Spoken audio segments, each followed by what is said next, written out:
Good day mga galamay! Day 2 na ng tour namin dito sa Ilocos and tingnan nyo naman. Nandito kami sa isang Bacara Ruins. So, yan yung natira. Hindi naman natira kasi may ibang part pa dito sa simbahan na to. Pero siya yung parang bell tower nung una, then pero hindi na siya pwedeng lapitan kasi nagsisilaglagan na and nasira siya nung lindol. Okay, dating lindol 1990s pa na lindol. So, yan. Hindi tayo pwedeng lumapit, baka malaglagan tayo and dito na mag-end ang trip ko. So, yun. Ikotin lang namin to dito. Day 2 na to mga galamay. So, yun. Tapos pupunta tayo mamaya sa windmill. So, ito na muna.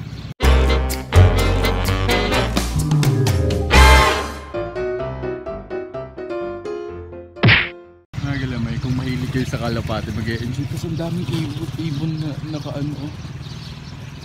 naninirahan dyan. Ang tingnan nyo mga kalapate, mga maya, mga ayun, ang dami. Damn.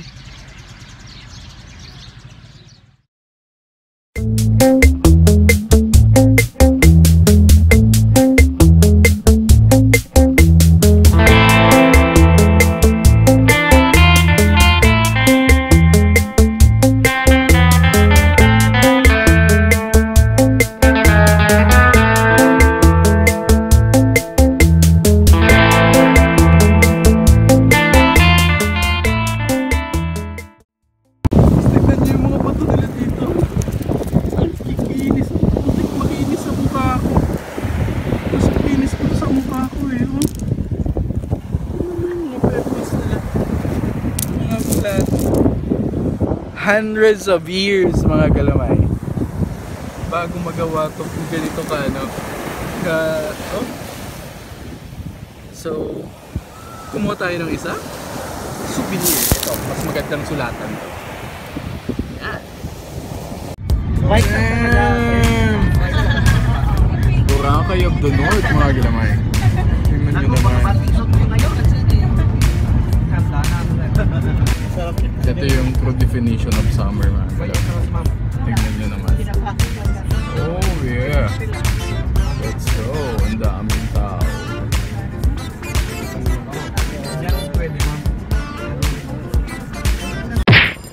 So yun, nandito na kami sa Hanas Resort and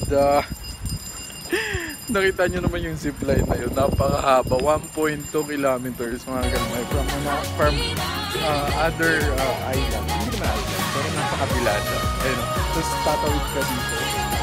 Damn! Umahal nga lang, 950 yata. So, let's go, kaya natin yun. Mga galamay, mag-zipline na tayo.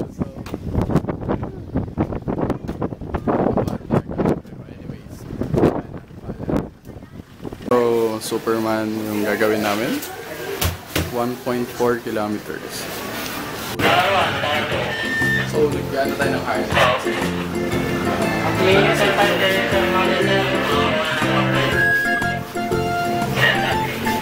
Yun o! Mga galamay, ready na tayo para sa zipline. And syempre, kailangan kong makuha lahat ng footage. Kaya, binigay ko itong action mo. So, let's go! Let's go!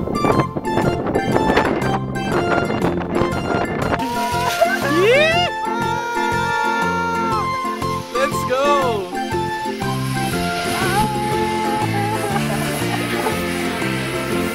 Diyan na siya. Ako na!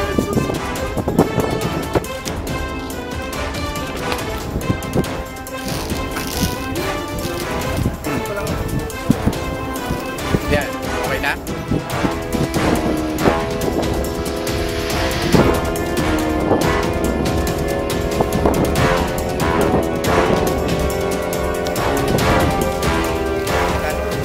Okay.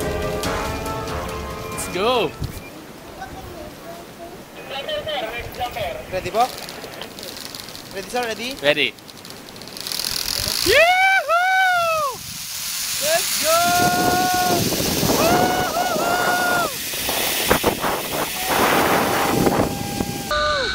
Yahoo! Let's go! Damn! Ang ganda!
Mga kalaway, and nagpatato tayo ng henna. Ang ganda, actually, naganda na kung pulido lang niyang ginawa, and napakaganda sana. Pero sa totoo, gusto ko talaga magpatato. Hindi ko lang alam kung kailan, kasi syempre hindi basta-basta yun, kailangan yung pag-isipan ng maayos.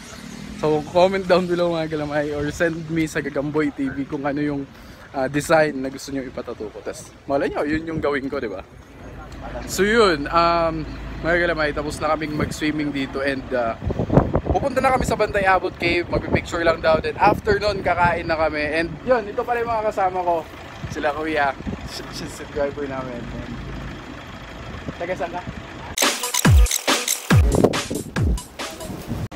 So nandito na kami sa Bantay Abot mga kalamay. Ayun, no? Yun yung famous na Bantay Abot Cave. So maraming pa-picture doon. Pupunta tayo doon.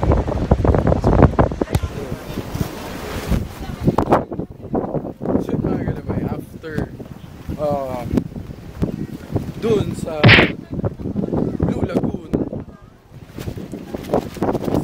swimming, after natin magpatato. So pupunta naman tayo dito sa tourist spot, yung rock formation dito sa Ilocos. So yun, tingnan natin kasi ang daming tao, yun o.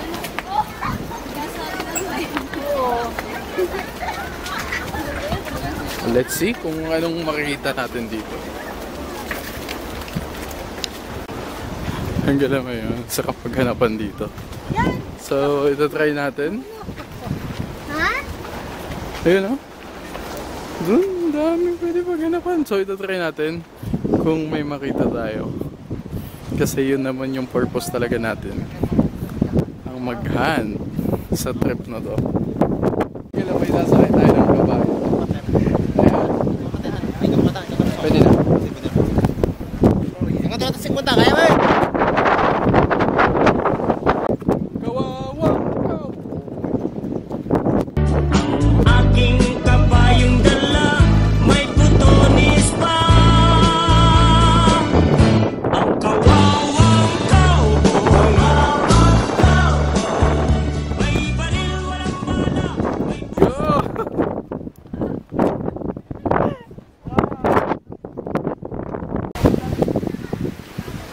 So yun mga grabe, nandito tayo sa, sa rock formation. And, tingnan ko naman.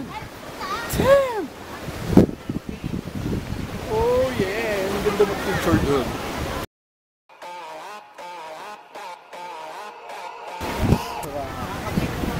Ganda. Tapos meron dito mga tour.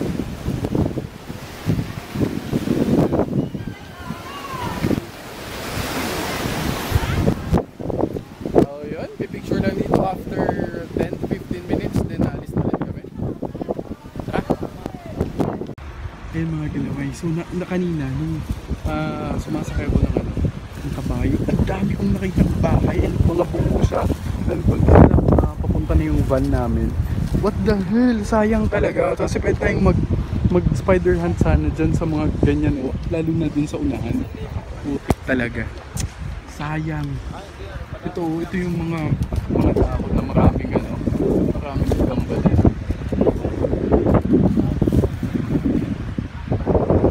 Kala ko gagamba na. Ayan! Kaya sa lighthouse mga gabay, after natin doon sa rock formation, saan naman tayo sa lighthouse. Let's go!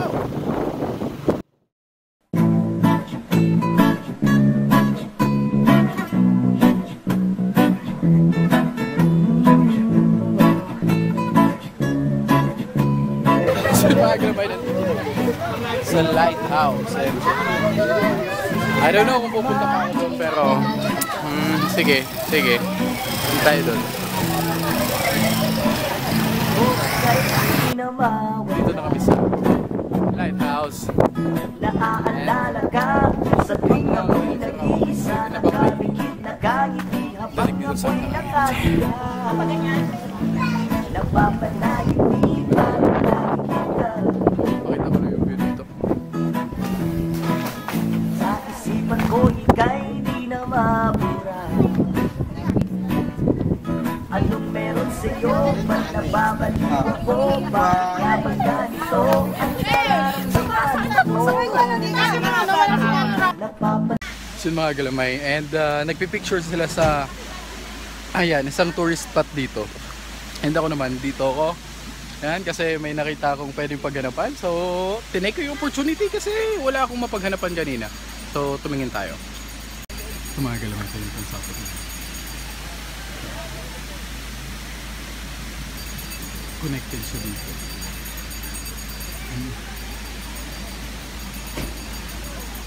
Yan o. May gagamba.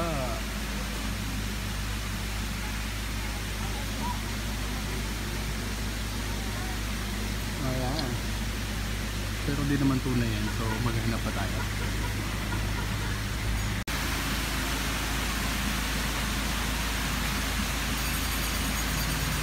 Nagbalatan lang.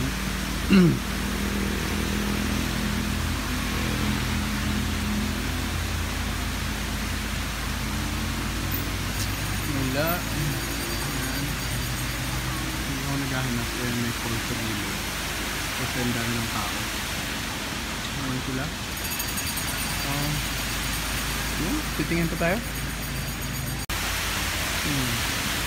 Yung taas na dito mga galing. Yeah.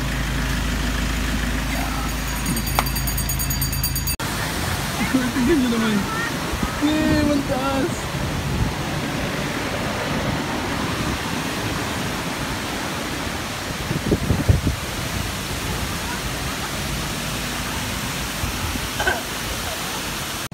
Yun mga galamay, after natin dun sa sa rock formation and sa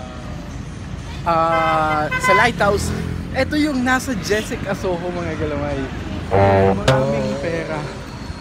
Yung balete. Kinatatakutan ang puno ng balete dahil tirahan umano ng mga engkanto at iba pang maligno. Pero ang isang balete sa gilid ng kalsada sa Pasukin, Ilocos Norte, dinadayo. Karamihan sa mga bumibisita, naglalagay ng pera sa paligid, maging sa mga sangat dahon ng puno. Ayan o. Ayan o. Makikita nyo. Ayan, puro pera yan. Ayan mga galamay. Puro pera yan. Yung mga wish ng mga tao.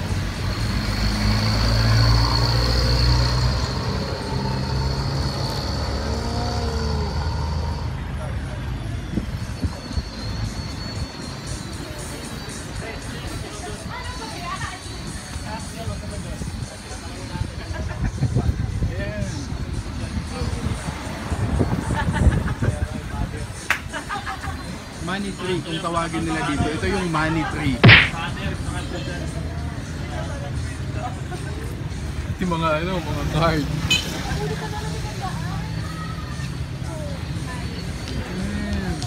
Pwede na kumuha.